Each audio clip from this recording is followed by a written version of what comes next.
The ancient Egyptians made dogs and cats pets, and they are credited with being the ones who domesticated cats for the first time in history, and the ancient Egyptian walls and manuscripts bear drawings symbolizing pets, as the ancient Egyptians worshipped gods, for some of them with a cat's head, and therefore she had great holiness to the great Egyptian. Perhaps this was evidenced by the discovery of the sacred animal cache, which the Egyptian Ministry of Antiquities announced its discovery, and includes a large number of mummies of big and small cats. One of the Egyptian gods who took the form of a cat, Estet, was one of the gods of the ancient Egyptians, who was embodied in the form of a meek cat, merged with the idol Sekhmet in the modern state, where Sekhmet is represented in the form of a predatory lioness, and the cat symbolizes the idol Batet, the daughter of the sun idol Ra, who was depicted by drawings in the form of a woman with a cat's head. So Batet is considered the idol of tenderness and gentleness. It was closely associated with women. According to the book Lexicon of Flags of Myths and Legends and Ancient Beliefs by Dr. Talal Mahmud Harb, the goddess Basset was embodied in the form of a cat and was associated with the lioness female lion, also a tribe associated with the pet cat, and the Egyptian pharaohs refrained during the celebrations of the goddess Basset from hunting lions and cats and consider it a sacrilege and sin at this time. The ancient Egyptian raised her in homes, and when she died, he embalmed her as he embalmed his dead, and killing a cat outside a place of worship from non-priests was a crime that could be severely punished by those who did so.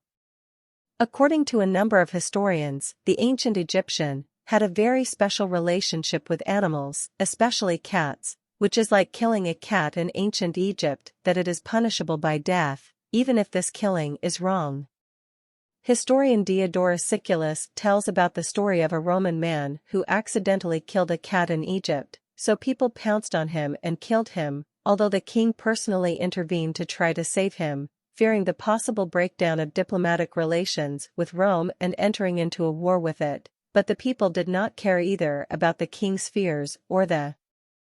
reverence and veneration of cats among the ancient Egyptians exceeded the love of the country itself by stages, which led to the disaster of 525 BC when the Persian king Cambyses II correctly predicted that if he put hordes of cats, dogs, sheep, and any other animals revered by the Egyptians, as he put it, at the front of his army and painted the image of the cat goddess on the armor of warriors, the Egyptians would receive almost immediately for fear of harming cats by mistake, which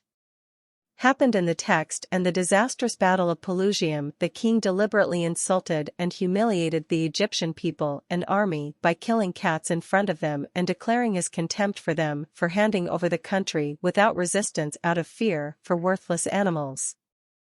According to Al-Faisal magazine issue number 29 of October 1979, the famous historian Herodotus confirmed that the ancient Egyptians, from their excessive fondness for cats, if a fire broke out in someone's house, the first thing to save him was cats.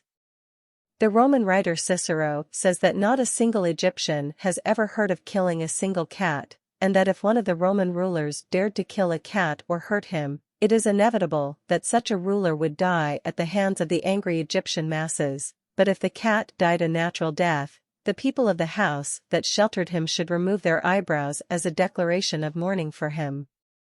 The respect of the people of Egypt in those eras was not limited to cats only during their lifetime, but extended beyond death. They embalmed the body of cats and buried it in a procession of respect, and the funeral costs were shared by the people of the neighborhood, village, or city where the cats lived. The Circle of Knowledge of the 20th Century, Volume 3, authored by Muhammad Farid Wadi, stated that it was one of the major crimes worthy of great torture in ancient Egypt that a person should be punished for killing a cat.